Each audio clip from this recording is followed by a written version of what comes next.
দ্রৌপদীর পক্ষের উকিল হয়ে আজকে আমার বিপক্ষের ভাবুক যিনি ভগবানের আসনে রাখলাম আমি, রেখে তাহার কাছে কিছু কথা।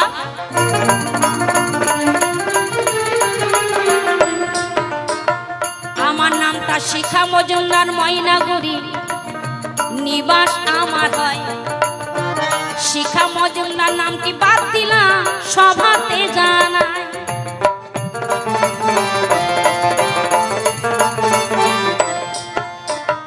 আমার বিপক্ষের ভাবুক যিনি ভগবান আসনে রাখলাম আমি, হ্যাঁ এই প্রথমবারে সুন্দর কথা তুলে ধরতে চাই।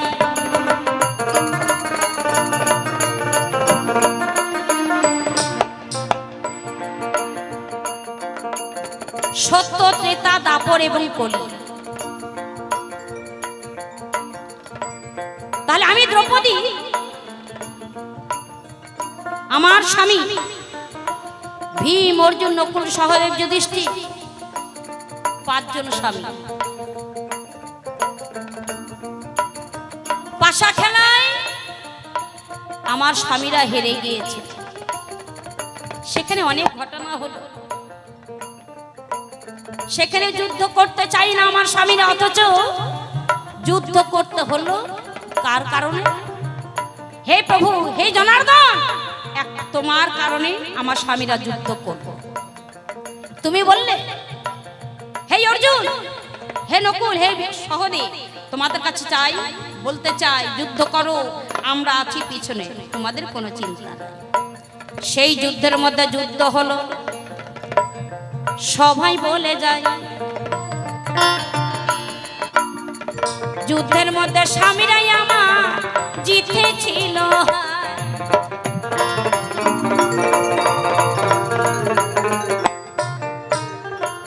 জিতে তারা কিন্তু শান্তি পাচ্ছিল, মনে মনে কোনো কিছুতে শান্তি পাচ্ছিল। তাই একদিন প্রভুকে আমার স্বামী সকলেই মিলে বললেন, হে সখা, আমরা যুদ্ধে জিতে গেছি ঠিক, কিন্তু আমরা কিছুতে শান্তি পাচ্ছি না, এটার কোনো উপায় আছে? তুমি বললে উপায় আছে, তোমরা এক কাজ করো, শান্তির যজ্ঞের আয়োজন। বেশ, তাহলে শান্তি যজ্ঞের করতে গেলে কি করতে হবে? তোমরা এক কাজ করে, এক এক করে গিয়ে গঙ্গায় স্নান করে এসে শান্তি যজ্ঞের আয়োজন করো, বৈষ্ণব সেবা দাও, তাহলে তোমাদের মনে যত জ্বালা যন্ত্রণা সব দূরীভূত হয়ে যাবে। তাহলে এইখানে আমার জিজ্ঞাসা, শান্তি যজ্ঞের আয়োজন করতে হবে মেনে নিলাম, কিন্তু যজ্ঞ করতে গিয়ে গঙ্গা স্নান আমাকে করতে হবে কেন? কারণটা গঙ্গা স্নান করতে হবে, কারণটা কি? তাহলে ওখানে বোঝা যায় তোমার থেকে গঙ্গা ভরো। তারপরে আবার বৈষ্ণবের সেবা দিতে হবে। বলিলে আমায় শোনো শোনো ও ভগবান, বলবো আমি হায়।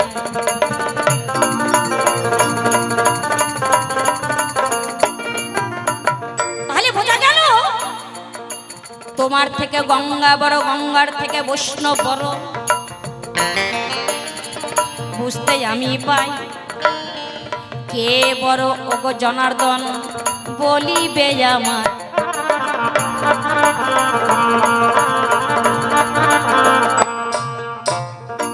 তাহলে কে বড়, বৈষ্ণব বড় না গঙ্গা বড়?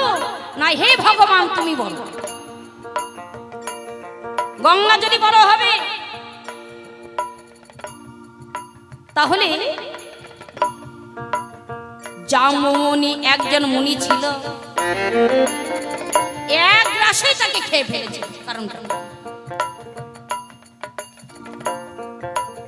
জামুনি একজন মুনি ছিল। ভগীরথ যখন গঙ্গাকে আনয়ন করলে এই পৃথিবী ধরাতে, সেদিন জামুনি কি করলেন? ওই গঙ্গাকে গ্রাস করে ফেলেছে। তাহলে বোঝা গেল গঙ্গার থেকে জামুনি বড়। বুঝতে পারি হ্যাঁ, শোনো শোনো ও ভগবান বলিবে আমার।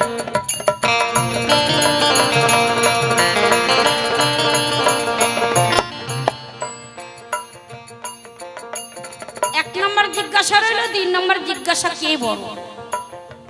এই জামমণি কোন কারণে গঙ্গাকে খেয়ে ফেলেছিলেন, কোন অপরাধে?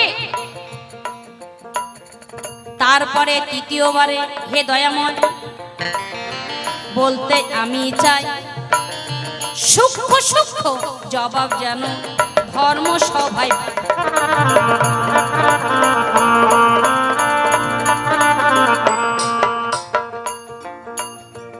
ভক্ত যদি অপরাধ করে ভগবান তার খণ্ডন করে, মুক্ত করে দেয়।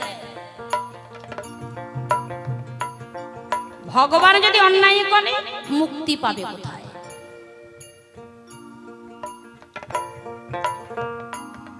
সাধুগুরু বৈষ্ণব গঙ্গায় স্নান করতে যায়, তাহলে গঙ্গা যদি কোনো অপরাধ করে গঙ্গা যাবে কোথায়? ওগো দয়াময় বলি বেজাময়, গঙ্গা অপরাধ করলে পরে যাবে বা কোথায়?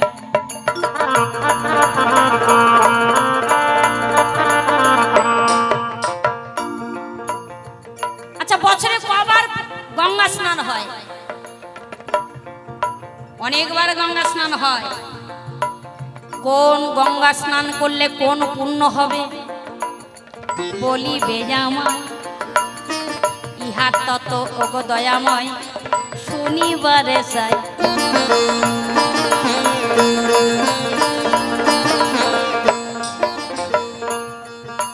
ভোলানাথের মাথার উপরে গঙ্গা, তার 2টি হাত। ভোলানাথের মাথার উপরে গঙ্গা যে আছে তার 2টি হাত, এবং আবার এই ধরায় এলেন গঙ্গা। ভগীরথ যখন গঙ্গাকে নিয়ে আসলেন তখন দেখা গেল 4টি হাত।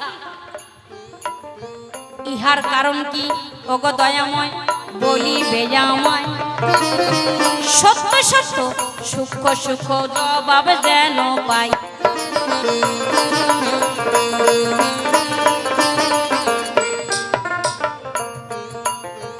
গঙ্গা পূর্ব জন্মে কি কারণে ধরায় এলেন হায়, ইহার তত ওগো দয়াময় জানিবারে চাই। প্রথমবারে এই পর্যন্ত রাখিবারে চাই, বেশি কথা আর তো আমার বলার সময় না। আগে আগে আমি যদি বলতে বেশি যাই, বেশি কথা বলতে গেলে ভুল হবে হায়। অকারণে আমি কেন বলতে বেশি যাব, ভক্তগণের কাছে খুশি আমি হব। এইবার দেখি ভগবান এসে কোনো বা কথা কয়, কোনো ভাবেতে কোনো বা কথা কোথাইয়া লয়। আর কেন বেশি বেশি বলতে যায়, বেশি কথা বলতে গেলে ভুল হবে তাই। এইখানেতে করি খান্ত রাধা কান্তেশ্বরী, চাঁদ বদনে প্রেমানন্দে বলুন হরি হরি, চাঁদ বদনে প্রেমানন্দে বলুন হরি হরি, চাঁদ বদনে প্রেমানন্দে বলুন হরি হরি।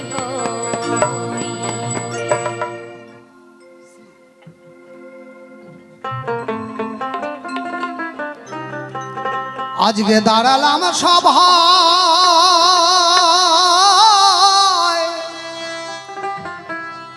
গঙ্গা দেবীর অনেক কথা বলেছি সভায় গো। কৃষ্ণ পক্ষের উকিল হইয়া গো আমি,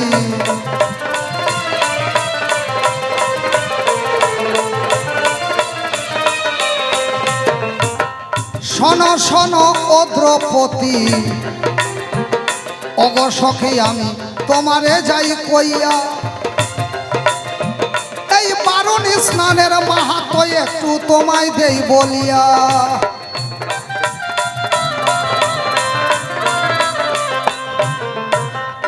এই যে বারুণী স্নান, বারুণীতে গঙ্গা স্নান, বারুণীতে আপনি যে কোনো জায়গায় চান করতে পারেন, নদীতেও করতে পারেন, একই পুণ্য হবে।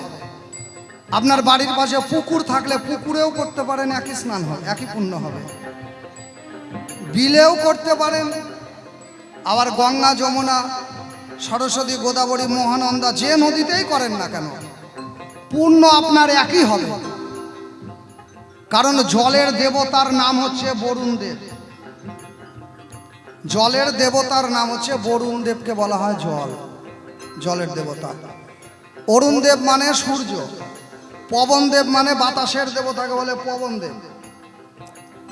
তাহলে অরুণ মানে সূর্য, পবন মানে বাতাসের দেবতা, আর বরুণ মানে জলের দেবতা। এই আজকের তিথিতে এই বারুণী স্নান কেন বলি না, এই আজকের তিথিতে স্বয়ং বরুণ দেবের উপাসনা করা হয়। প্রত্যেক জলাশয়ে বরুণ দেব সেদিন থাকে বিরাজমান। বরুণ দেব নিজে সেদিন বিরাজমান থাকে প্রত্যেক জলাশয়ে। আর সেদিন যদি পবিত্র অন্তরে যদি গুরু গোবিন্দের নামে জলে গিয়ে করেন তর্পণ, তাহলে আপনার সকল পাপ হবে খণ্ডন। খালি স্নান করলেই হবে না বাবা। এই জন্য আমরা স্নান করতে গেলে ব্রাহ্মণ নিয়ে যাই, নিজেরা তো তর্পণ করতে পারি না, বুঝতে পারি না কি করতে হবে। এই জন্য দেখবেন যত গঙ্গার ঘাট আছে সব জায়গায় ব্রাহ্মণ থাকে, ব্রাহ্মণ আপনার তর্পণ করিয়ে দেয়। তাহলে ব্রাহ্মণ তর্পণ করিয়ে দেয়। তর্পণ দুই রকমের হয়, একটা ইষ্ট দেবতার নামে হয়, গোবিন্দের নামে, গুরু গোবিন্দের নামে একটা তর্পণ হয়। আর একটা তর্পণ হয় মা বাপ মরে গেলে, মা বাপ মরে গেলে মা বাবার নামে একটা তর্পণ হয়। তাহলে খালি গঙ্গায় স্নান করলে হবে না, সেখানে গিয়ে তর্পণ করতে হবে, তাহলে আপনার সকল পাপ তাপ হরণ করে নেবে বরুণ দেব। এই কারণে আজকে বারুণী স্নান করতে হয়। বাজাও দেখি দাদা ভাই।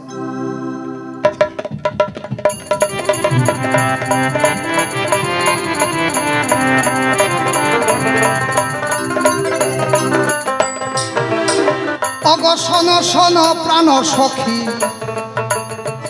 আমি তোমাকে জানাই, পৌষ সংক্রান্তির দিন মকর সংক্রান্তি বলে গো সবাই। ওই দিন চান করতে হয় কেন? ওই দিনে পৌষ মাসের সংক্রান্তির দিনে ওই অজয় নদীতে গঙ্গা এলো, পরম বৈষ্ণব জয়দেব পদ্মাবতীর লাগি। জয়দেব পদ্মাবতীর কথা সভায় একটু রাখি।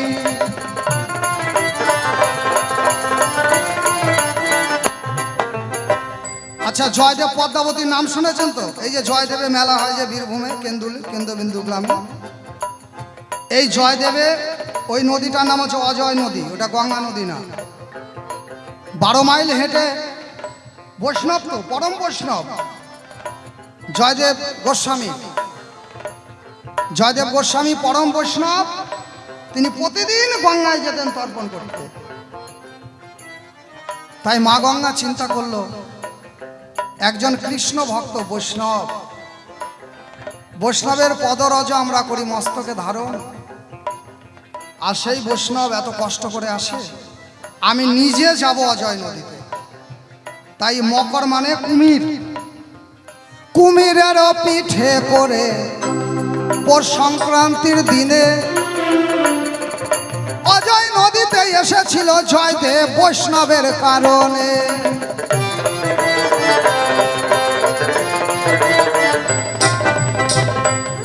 এই মকর সংক্রান্তি স্নান কিন্তু কলি যুগে, আর আমাদের পালা হচ্ছে কিন্তু দাপর যুগে। এটা আমাদের পালার মধ্যে পড়ে না, কিন্তু তবুও বলছি কেন, যেহেতু গঙ্গা স্নানের উদ্দেশ্যে তাই বলছি বাবা। আবার ভগীরথ গঙ্গায় আনে এই না ধরা ধামে, মাঘ মাসের পূর্ণিমার সেই পূর্ণ লগনে। তাই এই সকল তিথি ধরে জীব যদি করে স্নান, সকল পাপ তাপ থেকে পায় গো পরিত্রাণ। এই তো তোমার কথার জবাব, কথাই মিটে গেল। চাঁদ বদনে ভক্ত গানে একবার হরি হরি বল রে, কৃষ্ণ পক্ষের উকিল হইয়া রে, আমি কৃষ্ণ পক্ষের উকিল হইয়া।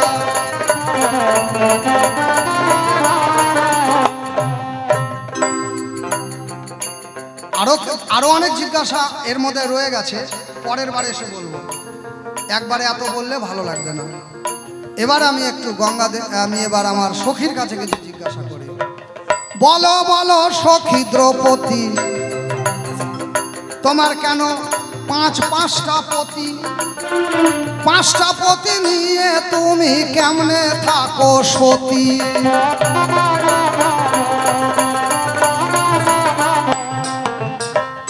শাস্ত্রে আছে একটা নারী যদি একজন স্বামীকে নিয়ে সারা জনম থাকে, সে হচ্ছে সতী। একে সতী, দুয়ে হচ্ছে নটি, আর তিনে হচ্ছে ব্যভিচারী। তাই মনে রাখবেন, ব্যভিচারী নারী না হবে কাণ্ডারি, নায়িকা বেছিয়া লবে। ব্যভিচারী নারী পরশ করিলে পুরুষের ধর্ম যাবে। কোনো ব্যভিচারী নারী তার স্বামীকে রক্ষা করতে পারে না। ওই ব্যভিচারী নারীর কাছে গেলে পুরুষ পতন হবেই হবে। তাই ব্যভিচারী নারী না হবে কাণ্ডারি, নায়িকা বাছিয়া লবে। ব্যভিচারী নারী পরশ করিলে পুরুষের ধর্ম যাবে। তাহলে আপনি আপনার পিতৃসত্তা বস্তু রক্ষা করতে পারবেন না। আর যারা রক্ষা করে পিতৃধন, ভবে তারা বাপের বেটা বিচক্ষণ। যারা নষ্ট করে পিতৃধন, এই ভবে তারা বড় অভাজন। যারা নষ্ট করে পিতৃধন, ভবে তারা বড় অভাজন। আর যারা রক্ষা করে পিতৃধন, যারা গুরু ধরে উজান রতি শিখেছে, তারাই রক্ষা করে পিতৃধন। তারা বাপের বেচা বিচক্ষণ। আর পিতৃধনের উপরে বিরাজ করে আমার হরিধন। নিয়ে রাসেশ্বরী রাজ বিহারী লীলা করে সর্বক্ষণ। জয় জয় রাধা গোবিন্দ প্রেমানন্দে, হরি হরি বলো, হরি হরি বলো। এই রাধা কৃষ্ণের নিত্য লীলা বৈষ্ণব গোসাই করাতে পারে দর্শন। রাধা কৃষ্ণের যে লীলা, আমরা যে মন্দিরে পূজা করি রাধা, মন্দিরে পূজা করি কৃষ্ণ, কিন্তু আমরা যে সাধন ভজন করি, ওই রাধা কৃষ্ণের কিন্তু সাধন ভজন করি না। আমরা যে কৃষ্ণের পূজা করি, ওটা হচ্ছে ঐশ্বর্যের কৃষ্ণ। কিন্তু আমরা যে রাধা কৃষ্ণের পূজা করি, সেটা ওই রাধা কৃষ্ণ নয়। কারণ কৃষ্ণের না আছে কায়া, রাধার না আছে ছায়া। মহাভাব স্বরূপিনী রাধা, মহাভাব স্বরূপিনী রাধা। যে ভাবে বিভাবিত হলে আমার স্বয়ং গোবিন্দকে পাওয়া যায়, সেটাই রাধার স্বরূপ। আর এই রাধা কৃষ্ণই ভজন করে আমার বৈষ্ণব গোসাই। তাই রাধা কৃষ্ণের নিত্য লীলায় একমাত্র বৈষ্ণব গোসাই আপনাকে দর্শন করাতে পারে। তাই তো শোনো ও দ্রৌপদী সখী, তুমি আমার কথা নিবে। পাঁচটা স্বামী নিয়ে কেমনে সতী জবাব আমায় দিবে? তাহলে পাঁচটা স্বামী নিয়ে কি করে সতী হও, কি করে সতীত্ব রক্ষা করো, একটু আমার ধারে কও। তোমার ধারে আমারও গো আর এক জিজ্ঞাসা রয়, সঠিক করে জবাব দিও দ্বন্দ্ব মোহনা। আর একটা জিজ্ঞাসা করি, মানুষের জন্ম হয় মানুষের পেটে, তোমার জন্ম আগুনের মধ্যে কেন হলো? দেবতাদের আশীর্বাদেও যদি হয় তাও পেটে হয়।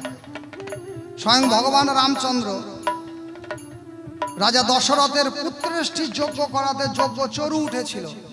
3 রানী 4 বারে ভাগ করে খেলো, তাই 4টা সন্তান হলো। কিন্তু আগুনের মধ্যে থেকে জন্ম হয়েছে একমাত্র দ্রৌপদী। আগুন থেকে জন্ম তোমার, বলো কি কারণে? কেবা তোমার মা বাবা বলিবে এইখানে গো, কৃষ্ণ পক্ষের উকিল হইয়া গো, ওরে কৃষ্ণ পক্ষের উকিল হইয়া গো, আমি দাঁড়ালাম সবাই, শোনো শোনো শোনো তোমার জবাব কইয়া যাই গো কৃষ্ণ পক্ষের আসতে। একটা প্রশ্ন মনে পড়ে গেল, বলছে গঙ্গাকে জঙ্গমণি গিলে খেয়েছিল, এই জন্য গঙ্গার আর এক নাম জাহ্নবী গঙ্গা।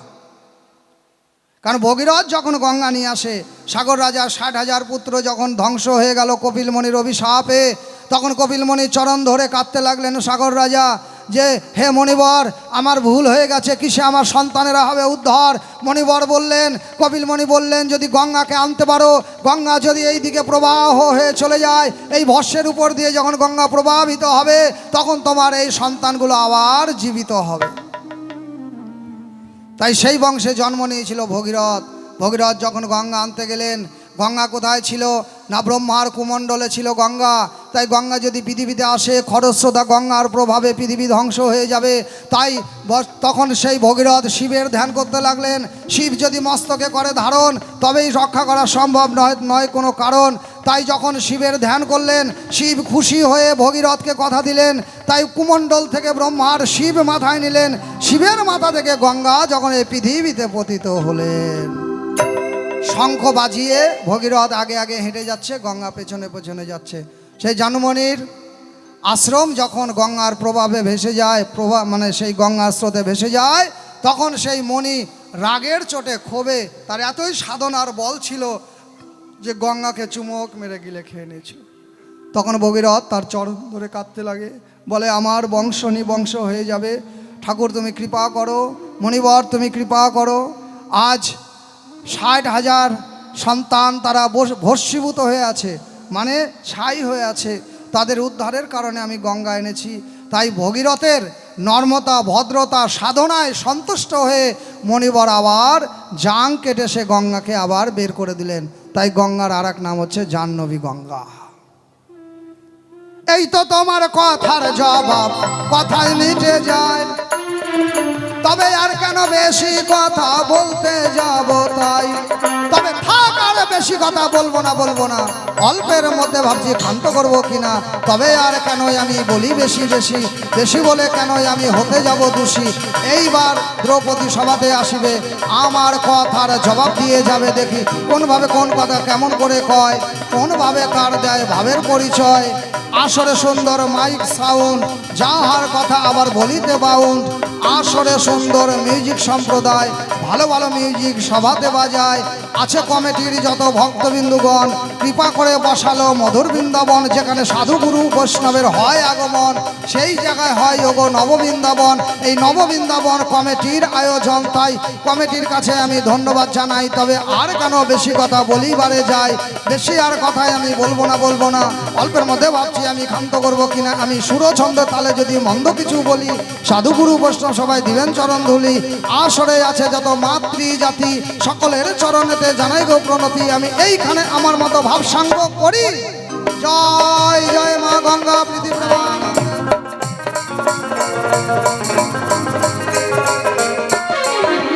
বলে হে দ্রৌপদী, তোমার 5 জন স্বামী, 5 জন স্বামী থাকাকালীন তুমি সত্যি হলো কোন কায়দায় বলেছে রে বাবা।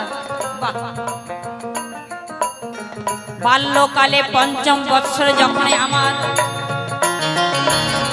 বলিব সভায়, একদিন আমি ভোলানাথের পুজো করিবারে ও গো মন্দিরেতে যাই।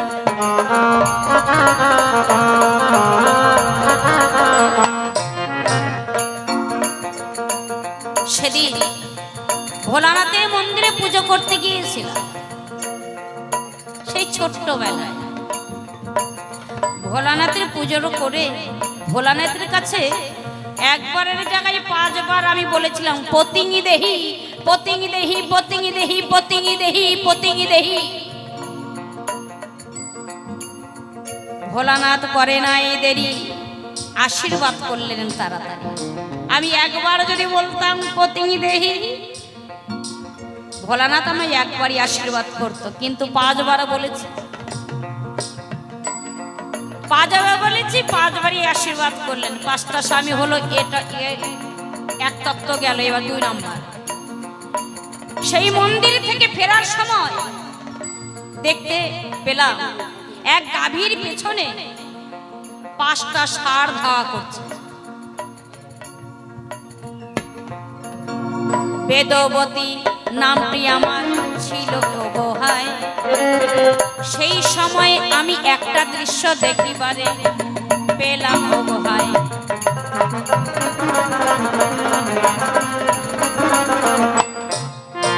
একটা গাভীর পিছনে 5টা ষাঁড় ধাওয়া করছে। আমি দ্রৌপদী দেখে অবাক হয়ে গেলাম, এ কি, একটা গাভী আর 5টা ষাঁড় ধাওয়া করছে। হেসে ফেলেছিলাম। যখন হাসলাম, পেছন ফিরে তাকিয়ে ওই গাভী আমাকে দিল অভিশাপ। আজ নারী হয়ে নারীর ব্যথা বুঝলি না, আজ তুই আমায় দেখে হাসছিস, তোকে করলাম অভিশাপ, এই অভিশাপ থেকে পাবি না তুই মাপ। করলাম অভিশাপ, আজ যেমন তুই আমায় দেখে হাসলি,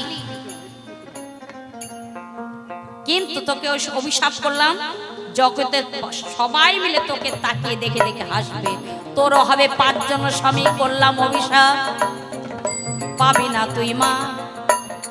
যার কারণে 5 জন স্বামী হলো আমার। ও গো বললাম ও এর আমার 2য় নম্বর গেল। 3য় নম্বর আসে অর্জুনের সঙ্গে যখন বিয়ে হলো, ভীম, অর্জুন, নকুল, সহদেব, যুধিষ্ঠির। বিয়ে করার পর অর্জুন করে নাই দেরি, আমায় নিয়ে গেলেন ঘরে তাড়াতাড়ি। বলছে, মা, আমার শাশুড়ি মা কুন্তী দেবী রান্নাঘরে বসে বসে রান্না করছে। 5 ভাই আমাকে নিয়ে গেলেন ঘরে। ঘরে যখন নিয়ে গেলেন, অর্জুন দরজার থেকে বলছে, মা, ও মা, একটা জিনিস এনেছি মা। কুন্তী পিছনে ফিরে তাকিয়েও দেখেনি কি জিনিস নিয়ে এসেছে। কি জিনিস নিয়ে এসেছে বাবা?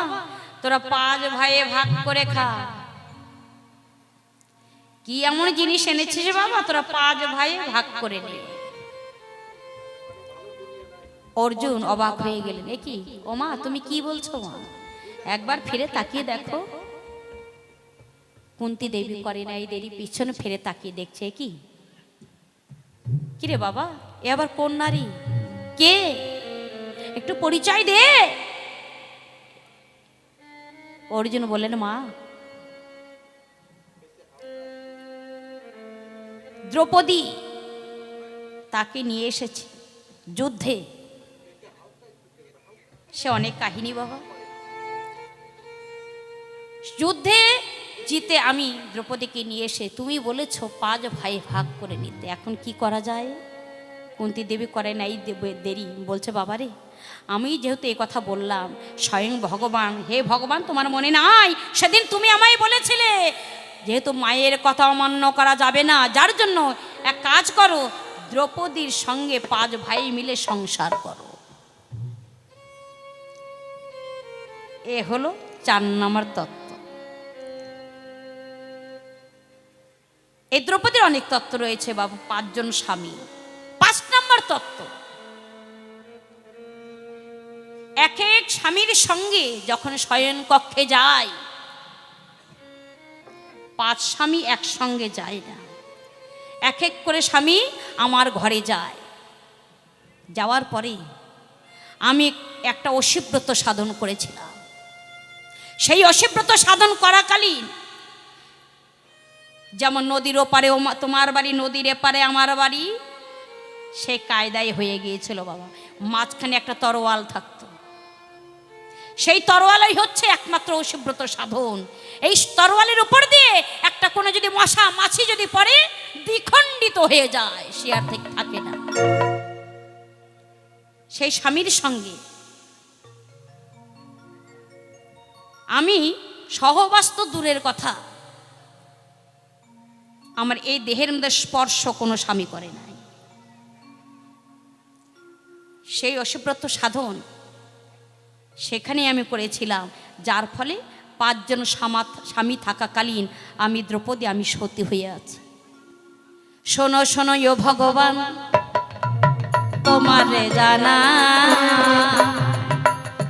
যার জন্য আমি দ্রৌপদী সতী আখ্যা পেলাম ও হেথায়।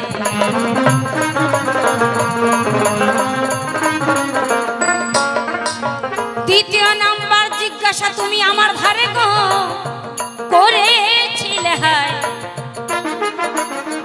আমার জন্ম অগ্নির মধ্যে ছিল, আমার জন্ম হলো কোন কায়দায়?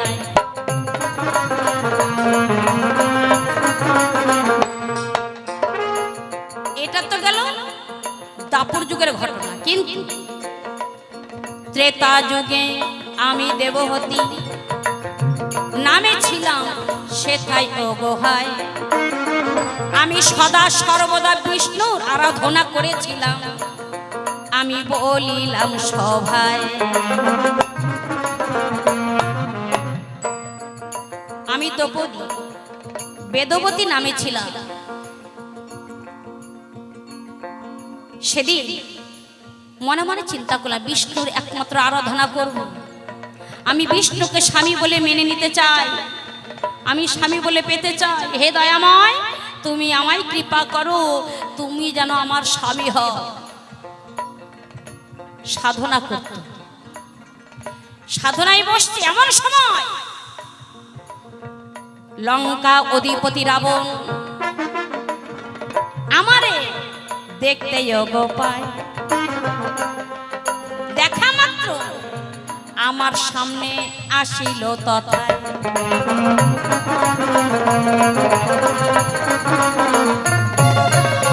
লঙ্কা অধিপতি রাবণ, আমি সাধন করছিলাম, সাধন ভজনে বসেছিলাম। লঙ্কা অধিপতি রাবণ এসে আমাকে বলছে আমাকে স্ত্রী রূপে পেতে চায়, আমাকে অর্ধাঙ্গিনী করতে চায়। ওই রাবণের ভয়ে সেদিন কি করেছিলেন বেদবতী? একটা আগুনের কুণ্ড সাজিয়েছে, একটা যজ্ঞ করেছিলেন। সাধুগুরু বৈষ্ণব যেখানে, সেখানে কিন্তু যজ্ঞ হয়। একটা যজ্ঞ করছিলেন, এই যজ্ঞের মধ্যে নিরুপায় হয়ে কি করলেন? ওই রাবণের ভয়ে গিয়ে ওই যজ্ঞের মধ্যে প্রাণ আহুতি দিলেন। বলছে প্রভু, এই জন্মে তো মায়া আমার ধরা হলো না, পাওয়া হলো না। আমি জীবন যৌবন মন প্রাণ হে প্রভু তোমার চরণে সঁপে দিয়েছি। এই দেহ মন প্রাণ আমি অন্য কোন পর পুরুষের হাতে দিতে পারি না। রাবণের ভয়ে ওই যজ্ঞের মধ্যে প্রাণ আহুতি দিলেন। সেদিন অগ্নিদেব কি করলেন? এই দেহটা তো পুড়ে গেছে, কিন্তু সে আত্মাটা অগ্নিদেব নিজের কাছে রেখে দিয়েছে। যখনই রেখে দিলে দেহটা পরিপূর্ণ ঝলসে গেল, কালো হয়ে গেল। দাপর যুগে স্বয়ং ভগবান বিষ্ণু মনে মনে চিন্তা করলেন, আজ তুমি আমার আরাধনা করে দেহ মন প্রাণী জীবন যৌবন আমার চরণে সঁপে দিয়েছে। আমার জন্য আজকে তুমি যজ্ঞের মধ্যে প্রাণ আহুতি দিয়েছ। তোমার আমি আশীর্বাদ করলাম, এই যুগে তো তুমি পেলে না, তবে তা আগত যুগে আমি কৃষ্ণ লীলা করব। সেদিন তোমার যে স্বামী অর্জুন, গোবিন্দের এক অংশ থেকে অর্জুন হয়েছে বাবা। অর্জুন রূপে তুমি তোমার স্বামীকে পাবে। তারপরে ওই অগ্নিদেব দাপর যুগে সেই অগ্নি থেকে দ্রৌপদীকে জন্ম দিলেন। অগ্নি থেকে তিনি সেই অগ্নি থেকে উঠে কি করলেন? দেবতারা পারিষদগণ আমার গোবিন্দের রাজা প্রহরী রানী যত ছিলেন তাদের সামনে যখন উঠে আসলেন, অগ্নিদেব হলো তার পিতা, কিন্তু পালিত পিতা দ্রুপদ রাজা। অগ্নিদেবের মধ্যে আমরা মন্ত্রপুত করলে সোহা করি না? সোহা করি না? পিতা হচ্ছে দ্রুপদ রাজা, জন্ম দিয়েছে অগ্নিদেব, সে এক পিতা। আর পালিত মাতা হচ্ছে সোহা। সোহা আমরা যে কোনো মন্ত্রপুত করি, সোহায় করি না, সোহা অগ্নিদেব সহায়। এই সহায় হচ্ছে দ্রৌপদীর একমাত্র মাতা। শোনো শোনো ও ভগবান, বলিলাম হতায়, যাহা প্রশ্ন করে গেছো আমায়, উত্তর দিলাম হায়।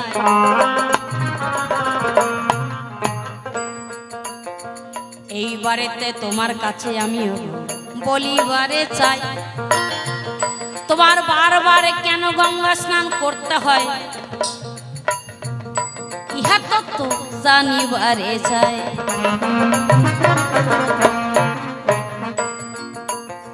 গঙ্গা কুম্ভের মেলা হলো না বাবা, কুম্ভের মেলা, কুম্ভের মেলা হলো না কিছুদিন আগে।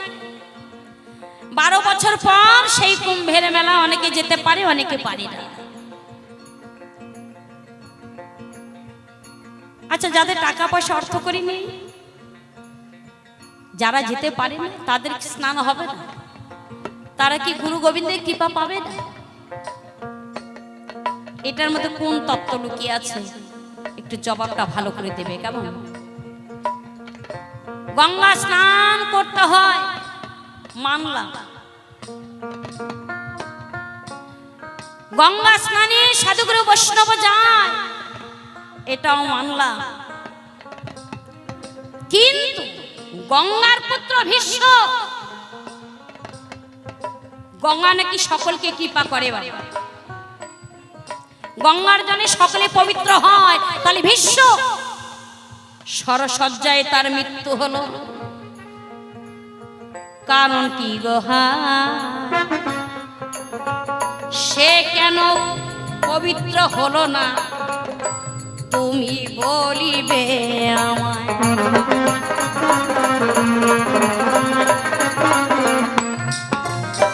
বিশ্বদেব 18 দিন পর্যন্ত ওই যুদ্ধের মাঠে সরসজ্জায় তাকে বেঁচে থাকতে হলো।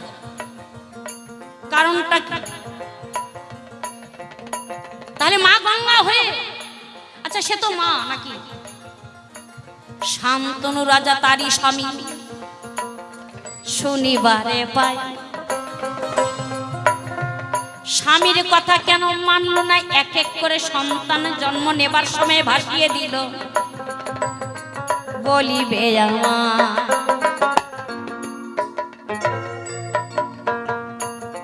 আমা আপনারা পারবে মা হয়ে সন্তানকে ভাসিয়ে দিতে?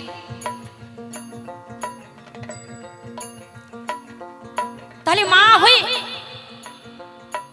সন্তান জন্ম নিল আর এক এক করে ভাসিয়ে দিল, শেষ অবধি বিশ্বদেব ধরা পড়ল। বিশ্বদেবকে কে? তারই পিতা কি করে? শান্তনু রাজা তাকে আর ওই জলের মধ্যে দিতে দিল না, রেখে দিলেন। কিন্তু ভীষ্মর এই অবস্থা কেন? 18 দিন পর্যন্ত সরসজ্জায় তাকে থাকতে হলো কেন? মা গঙ্গার তার প্রতি কৃপা হলো না। সুন্দর করে একটু বলবে কেমন? জয়গুরু, সময় আমাদের বেশি মোটেও নাই, আসবেন পরবর্তী শিল্পীরা, তাই আর কিছুক্ষণ আছে, একখানি গান গাই, দেখি আমার বিপক্ষের ভাবক তিনি আসবেন, তত্ত্বগুলো সুন্দর করে। হরি বলো, হরি বলো। একটা কথা আছে না, জীব মরবে আপন দোষে, কি করবে হরিদাসে। জীব মরবে আপন দোষে, কি করবে হরিদাসে। অষ্টবসু নামে 8 জন পশু ছিল, যারা দেবতা। কি বলি আপনাদের ঠাই, তারা ঋষি দুর্বাসার একটি গাই চুরি করেছিলেন, যাকে বলা হয় কপিলা গাই। কি বলি আপনাদের ঠাই, যে গাই কখনোই সন্তান প্রসব করে না, কিন্তু যখনই দুধ চাওয়া যায় তখনই দুধ দেয়। এটা দেখে লোভ হলো এই অষ্টবসু। তার মধ্যে সবচাইতে ছোট বসু হচ্ছে এই ভীষ্ম, যার নাম হচ্ছে প্রভাস। এরই পরিকল্পনা যে ঋষির কামধেনু চুরি করতে হবে। যখন চুরি করেছিল ঋষি অভিশাপ দিয়েছিল। অষ্টবসুর নাম আপনারা অনেকেই জানেন, ধর, ধ্রুব, নল, নীল, অনল, এরকম যে অষ্টবসু রয়েছে, প্রভাস, প্রত্যুষ, দু, এই যে অষ্টবসু, এই সবচাইতে ছোট হচ্ছে প্রভাস। তার সুরছন্দ করে বলবো আপনাদের ধারে একটু, কি বলি আপনাদের ঠাঁই। এইবার যখন অভিশপ্ত হলো, যা তোরা গরু চুরি করেছিস। গরু চুরি কে করে বাবা? বুঝে নেবেন, গরু চুরি ভালো মানুষে করে? কোনো সনাতন ধর্মের ছেলেরা গরু চুরি করে? করে না। তাহলে কি বলি আপনাদের ঠাঁই, তাহলে গরু চুরি যে করে তারা ভালো নয়, ভালো মানুষ হতেই পারে না, দেবতা তো নয়। তাই অভিশাপ করলাম, দান মর্তকুলে তোদের হবে জনম, নরলোকে গিয়ে নরক যন্ত্রণা ভোগ করবি, মানুষ হয়ে দুঃখ কষ্ট উপভোগ করবি। তোদের দেবত্ব কেড়ে নিলাম, দেবতা হওয়া তোদের কোনো যোগ্যতা নাই। মনির পা ধরে কাঁদতে লাগলো, বলে মণিবর ভুল করেছি, ক্ষমা করেন। এবার সাধুগুরু বৈষ্ণব যারা ভক্তের নয়ন জল সহ্য করতে পারে না তারা, তাই যখন ভক্তের নয়ন জল সাধুর চরণে পড়ল, মনির চরণে পড়ল, মনির প্রাণে মায়া হলো, বলল যা তোরা গঙ্গার সাধনা কর। পতিত পাবনী গঙ্গা, গঙ্গা হচ্ছে পতিত পাবনী, সে যদি তোদের রক্ষা করে, উদ্ধার করে, তাহলেই সম্ভব। সবাই মা গঙ্গার চরণ ধরে কাঁদতে লাগলো, বলে মা গঙ্গা, কামধেনু চুরি করে বড় ভুল করেছি মা, তাই মণিবরের অভিশাপ, মানব কুলে গিয়ে নরক যন্ত্রণা ভোগ করতে হবে, মানব জনিতে যেতে হবে, দেবতা হয়ে দেবত্ব হারাবো, মা কৃপা করো। তখন মা গঙ্গা বলেছিল, আমিও মরতে যাব, আমিও মরতে যাব, তোরা আমার গর্ভে জন্ম নিবি, জন্ম নেওয়ার সাথে সাথেই তোদের আবার গঙ্গায় নিক্ষেপ করব। তাহলে জন্ম নিলি, এই যে রক্তে মাংসের মরা জরা রোগ ব্যাধির দেহ, জন্ম নিলি, তাহলে সাধুর অভিশাপ, মনির অভিশাপ হলো, তোরা ধরাধামে গেলি, কিন্তু থাকতে হবে না। ধরাধামে গেলি, সঙ্গে সঙ্গে তোদের আমি জলে নিক্ষেপ করব, তারপরে এই মানব দেহ ছেড়ে আবার সূক্ষ্ম দেহ ধারণ করে আসবে দেবপুরে, আবার অষ্টবসু তোমরা নিজেদের রূপ ফিরে পাবে। কিন্তু একজনকে পুরাপুরি জীবন তাকে উপভোগ করতে হবে, এই নরলোকে থাকতে হবে। সে কে? নাই প্রভাস বসু, যে পরিকল্পনা করেছিল এই গাভী চুরি করার, নেতৃত্ব দিয়েছিল, তার সাজা মাপ হবে না। তাই সে ভীষ্মকে আর যখনই জলের কাছে নিয়ে গেলেন, শান্তানু বাধা দিলেন, তখনই তাকে ছেড়ে দিয়ে চলে গেলেন। তবে তার কেন এত কষ্ট ছিল, এটা সুর আর ছন্দ দিয়ে একটা গান গাই। বিধি যার কপালে যা লিখেছে সেটা ঘটবে, কেউ খণ্ডাতে পারবে না।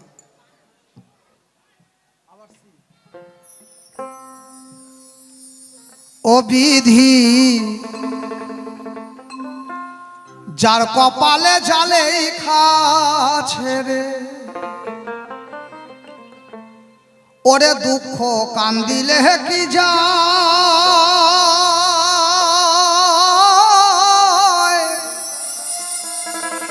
তার দুঃখে দুঃখে জনম গেল,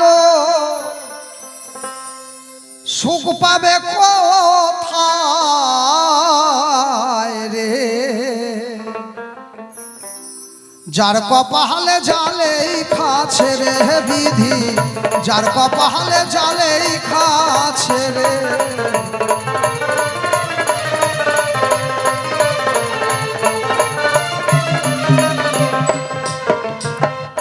এই সংসারে ভীষণ দুঃখী, যার গাঙে ভাঙ্গে বাড়ি, তাহার চাইতে বড় দুঃখী অল্প বয়সের আরি।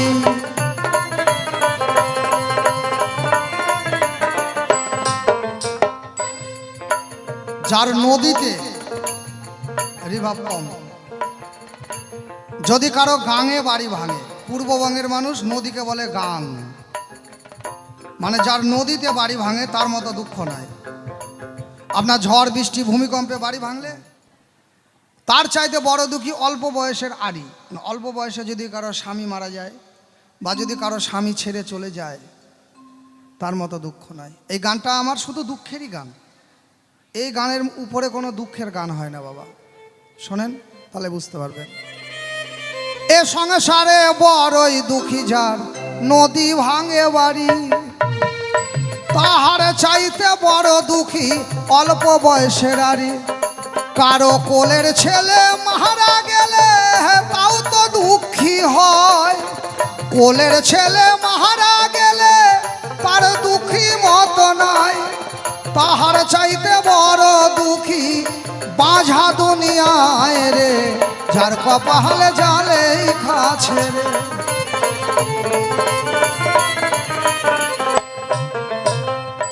যার কোলের ছেলে মারা যায়, যে মায়ের যে বাবার, সেই মা বাবাই জানে এর শোকটা কি। তার চাইতে বড় দুঃখ যদি কোনো মায়ের কোলে সন্তান না হয়। প্রত্যেক নারী মা হতে চায়, যে হয় না, এই না হওয়ার যে কি যন্ত্রণা, যার হয়নি সেই জানে। কত লোক কত কথা বলে, কত লোক মুখ দেখতে চায় না, কত লোক হাট করিয়া হাপুইতা, মুখ দেখলে অযাত্রা, এগুলো কিন্তু কুসংস্কার। এগুলো একটাও কথা সত্যি না। তার মুখ দেখলে যাত্রা নষ্ট হবে, এগুলো কোনো সত্যি না। মরলে তোর উদ্ধার হবে না, নরকে যাবি, তোর ছেলে মেয়ে নাই, এগুলো কোনোটাই সত্যি না, কুসংস্কার। কিন্তু আমরা মানি তো, লোকে বলি তো। আর সন্তান না, মা ডাক না শোনার, বাবা ডাক না শোনার যে কি যন্ত্রণা। পাশে যখন কোনো ছেলে তার মাকে মা বলে ডাকে, ওই পাশে যদি অন্য বন্ধা নারী থাকে, তার কি যে মনে কষ্ট। তাহার চাইতে বড় দুঃখী যার কোলের ছেলে মারা যায়, তারও চাইতে বড় দুঃখ বন্ধা দুনিয়ায় রে, যার কপালে জালেই খাছে রে।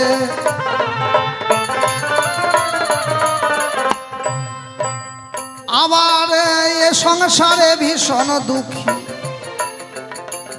ওরে বিমারি যার গায়, অন্ধ কানা খোড়া দুঃখী, দুঃখী তাদের মায়।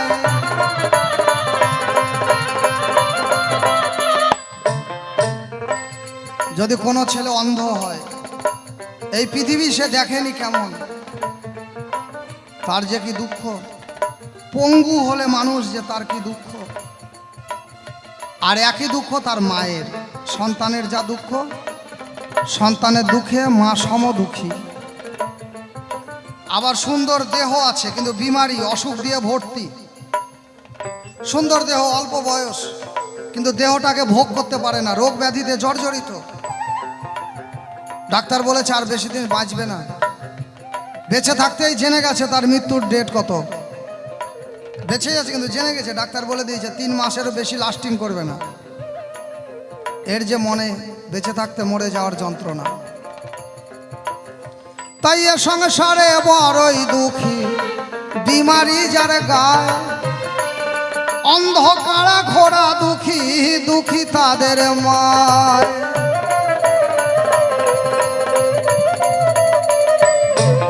আবার যমজ ভাইয়ের কেউ মারা গেলে দুঃখিত অন্তর, যমজ ভাইয়ের কেউ একজন মরে গেলে তার দুঃখিত অন্তর।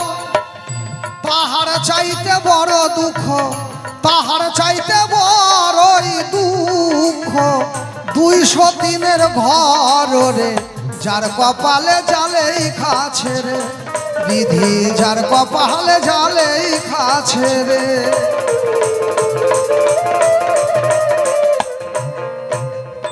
আবার ধনী থেকে গরিব হলে সেও তো দুঃখী হয়।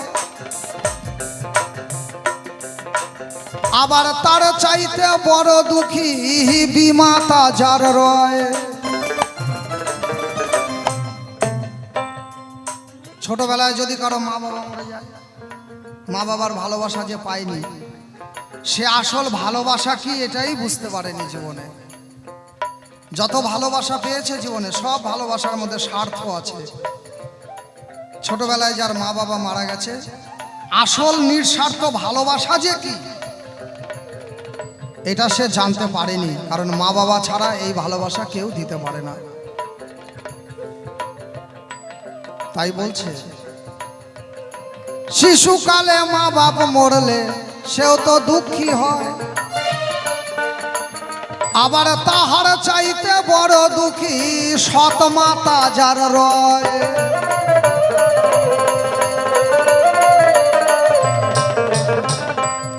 নামটা ভালো, সৎ মা। এই সৎ মা মানে বিমাতা। কারো মা ভালো হয়, যার ভালো হয় তার চরম কপাল ভালো।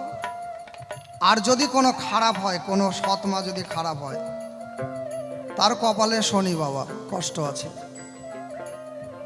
ওই সৎ মায়ের যখন আবার একটা নিজের ছেলে হবে পেটে, তখন সতীনের বেটার কপাল পুড়বে।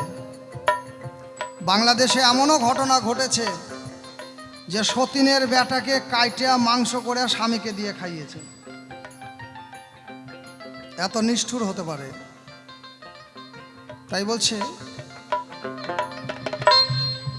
ওরে এ সংসারে বড়ই দুঃখী, শিশুকালে বাবা মা যার মরে, তাহার চাইতে বড় দুঃখী বিমাতা যার ঘরে। আবার ধনী থেকে গরিব হলে সেও তো দুঃখী হয়। আমি সমদুঃখী পাইলে দুঃখ, সমদুঃখী পাইলে রে দুঃখ, জানাবো তাহায় রে যার কপালে জালেই খাছে রে, যার কপালে জালেই খাছে রে, কে খণ্ডাইতে পারে।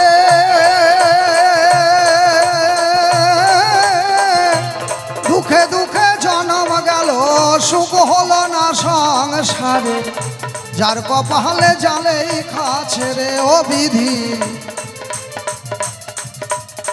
শোনো শোনো ও গো দ্রৌপদী, তোমারে যাই কইয়া, বিশ্বের কথার জবাব আমার কথায় যায় মিটিয়া। তাহলে 7টা ছেলে কেন মরল? এই যে অষ্টবসু নামে তারা, ধর ধ্রুব পৃথ্বী অনল অনিল প্রভাস দু, এই যে অষ্টবসু, ওরে কামধেনু চুরি করে। কার ছিল? ঋষি বৈশিষ্ট্যমণির কামধেনু, যাকে বলে কপিলা গায়, আসলো ধরায়। ওই প্রভাস বসু নামে যে জন, তার পরিকল্পনা ছিল, তাই তো সারা জনম তাহার ধরাধামে বিরাজ করতে হলো।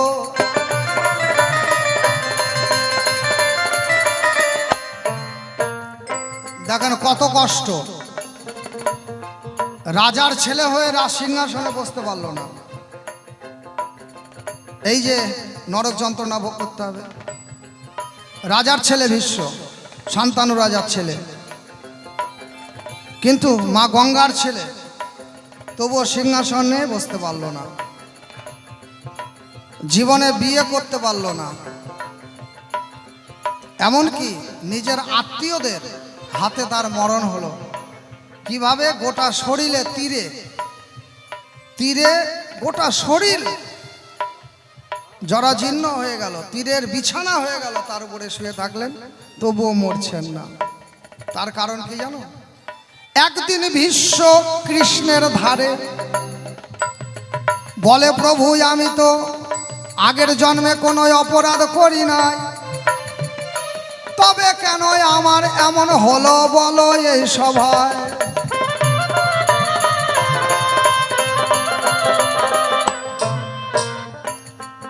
বলে আমার বহুবার জন্ম হয়েছে, এবার যেমন আমি দেবব্রত ভীষ্ম হয়েছে, এরকম আমার বহুবার জন্ম হয়েছে। আমি 50 জন্মের খবর জানি, আমি তো কোনো অপরাধই করিনি, তাহলে আমার কেন সরসজ্জা হলো? তখন বলেছিল, তার আগের জন্মে তুমি একজন রাজা ছিলে, ভালো রাজা ছিলে, প্রজাবৎসল রাজা ছিলে। একদিন মৃগয়া যেতে তোমার রাস্তায় সাপ শুয়েছিল, তুমি মহামন্ত্রীকে বলেছিলে এই সাপটাকে দূরে সরিয়ে দাও। সাপটা দূরে সরিয়ে দিল, তুমি চলে গেলে, ওখানে তোমার পাপ হলো। পিতামহ ভীষ্ম বলল, আমি তো সরিয়ে দিতে বলেছি, আমার তো পাপ হওয়ার কথা নয়। বলে তুমি যে মহামন্ত্রীকে সরিয়ে দিতে বললে, মহামন্ত্রী কি করেছিল জানো? ওই যে তরবারি থাকে একটা খাপের মধ্যে, ওই তরবারিটা নিয়ে ওই খাপটা খুলে ওইটা দিয়ে ছুঁড়ে ফেলে দিয়েছিল। আর পড়েছিল কাঁটার জঙ্গলে, শত সহস্র কাঁটা ঢুকে গিয়েছিল। কেউ কেউ বলে খেজুরের গাছের উপরে, নানামুনি নানামা, মানে এখানে আছে কাঁটার জঙ্গলে ফেলে দিল। গোটা সাপ কাঁটায়, সাপ কিন্তু সহজে বাবা তার দম নাহি যায়। সাপকে কিন্তু অনেক মারতে হয়, তারপরে মরে। গোটা শরীরে মারতে মারতে একদম থ্যাতলা করে দেবেন, তাও সাপ মরবে না। লাস্টে মাথায় মারতে মারতে সাপ মরে। সাপের লেজে, পিঠে, পেটে, কোমরে মারলে সাপ আর চলতে পারবে না, কিন্তু মরবে না। মাথা চাপ না চাপটানো অব্দি, আর তার মাথার মধ্যে প্রাণ। কি বলি আপনাদের ঠাই, আস্তে আস্তে ওই কাঁটা দিয়ে রক্ত ঝরে ঝরে ঝরে ঝরে যখন সম্পূর্ণ রক্ত শূন্য হয় তখন মারা যায়। এত কষ্ট পেয়ে অভিশাপ করেছিল যে রাজার কারণে। অভিশাপটা দেখো, যার কারণে, যে রাজার কারণে আমাকে আজকে কাঁটার জঙ্গলে পড়তে হলো, আমার মতো যেন তারও হয়। তাই তোমারও তীরবিদ্ধ হলো, রক্ত ঝরতে লাগলো, কিন্তু যেহেতু ইচ্ছা মৃত্যু তাই মরল না। কেন মরল না? 4 মাস পরে মরেছিল, মানে উত্তরায়ণ আর দক্ষিণায়ন এর একটা। উত্তরায়ণে মরলে আবার ধরাধামে পুনর্জন্ম হবে, দক্ষিণায়নে মরলে সে আর পুনর্জন্ম হবে না, সে সোজা স্বর্গে যাবে। এই জন্য তাকে অনেক দিন কষ্ট পেতে হলো। এই তো তোমার কথার জবাব, কথায় মিটে যায়। এসো এসো প্রাণ সখী দ্বন্দ্ব মোহনায়।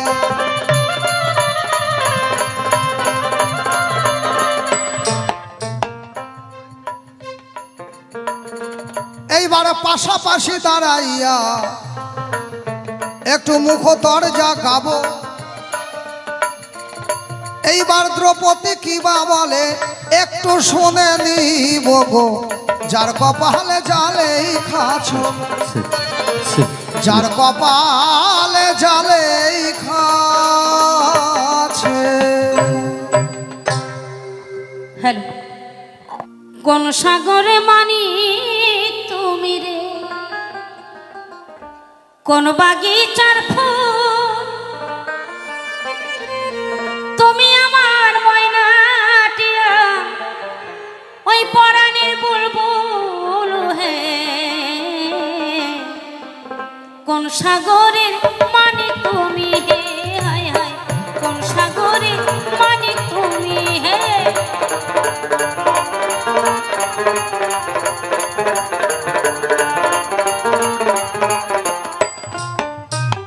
হে চতুর চূড়ামণি গোবিন্দ বলি রে চাই, স্বর্গের ঘন্টা কেন বাজিল না বলিবে আমায়।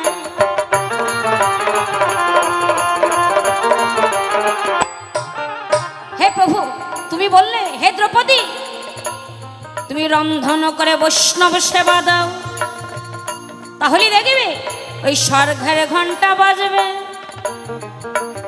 স্বর্গের ঘন্টা যদি বেজে যায় অবশ্যই তোমরা মুক্তিও গো পাবে। তাহলে আমি 108টা রন্ধন করলাম, বলি যে তোমার কোন অপরাধের ফলে ওই স্বর্গের ঘন্টা বাজিল না শনিবারে চা।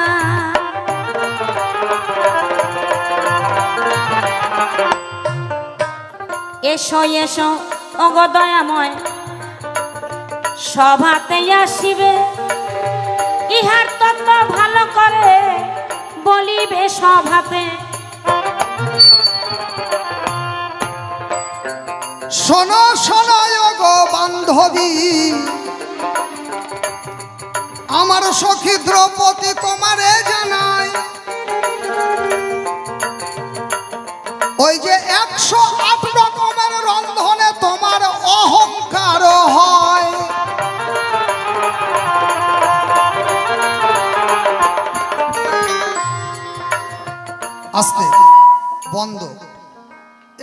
মোটা করতে হবে। আপনি যদি 108 রকমের রান্না করেন, 108 রকমের রান্না করে দিয়েছেন সাজিয়ে, আর রুইদাস বৈষ্ণব কি করেছে? রুইদাস ওই 108 রকমের তরকারি একবারে ভাতের মধ্যে ঢেলে মাখিয়ে নিয়েছে বাবা। তাহলে বলেন, আপনি 108 রকমের হাত পুড়িয়ে রান্না করেছেন সকাল থেকে দুপুর অবধি, আর যাকে খেতে দিয়েছেন, সেবা দিয়েছেন, সে সব একবারে মাখায় নিয়েছে। তাহলে যে রান্না করেছে তার মনে কত কষ্ট হবে। তাই যখন মাখিয়ে নিল তখন বলেছিল, হাই রে মুচির বেটা রে, তুই কি বৈষ্ণব হতে পারিস? তোর খুদের যাও খায়া অভ্যাস, আর তুই কি এই রাজ অন্ন, রাজভোগ, রাজব্যঞ্জন এসবের মর্ম জানিস? আচ্ছা, কেন বলবো না? এক এক রকম করে রান্না করি আর আমরা একটু একটু করে খাই আর স্বাদ পাই। আচ্ছা, এটা যদি একবার নিয়ে হরিবোল করে তাহলে কেমন করে বোঝা যায় বলেন তো? এইটা মনের মধ্যে অহংকার আসলো।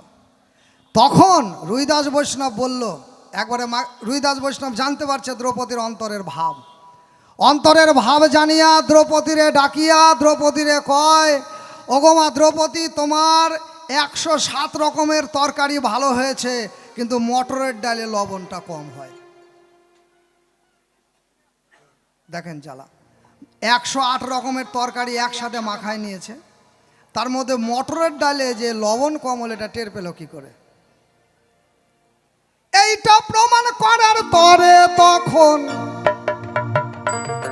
ভীম নিজে করে আস্বাদন। ওরে ভীম একটু পেটুক ছিল, জানে সর্বজন।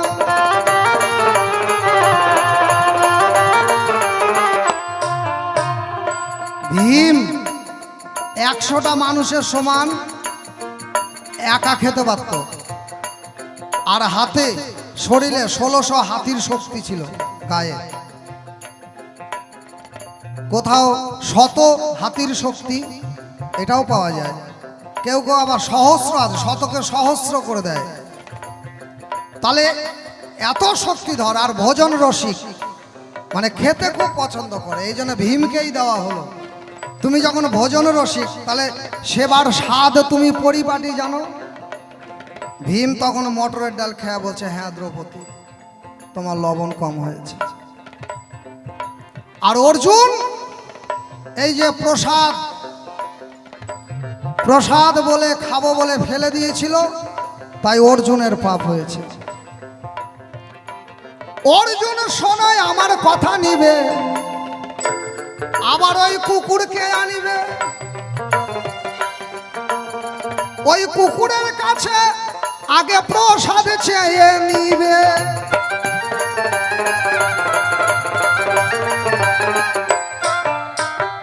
তুমি যে কুকুরকে দিয়ে দিয়েছো প্রসাদ খাওনি, ওই কুকুরের কাছে যাও, ওই কুকুরের কাছে প্রসাদ চাও।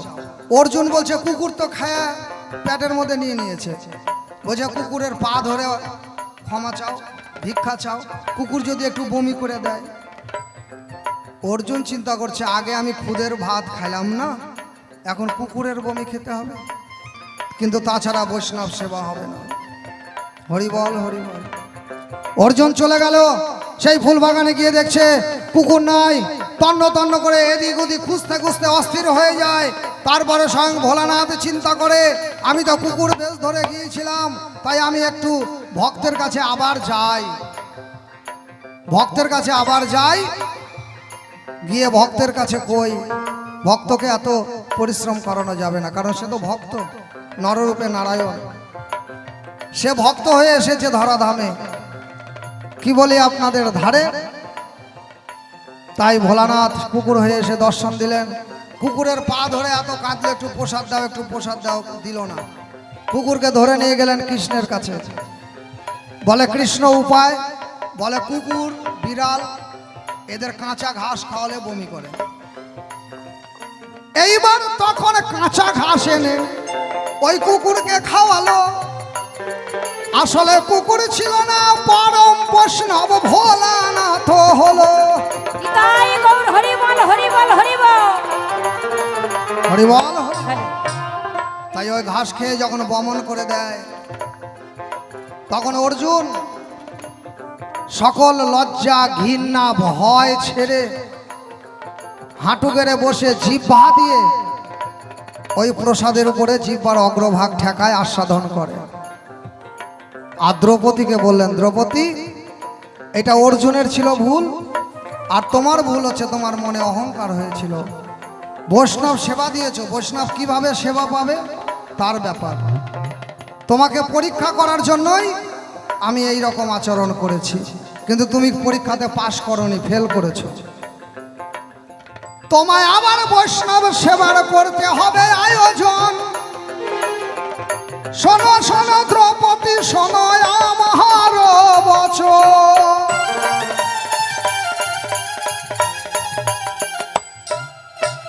বৈষ্ণব সেবায় আমি দেব কেমন করে, বিধি বলে দাও আমায়।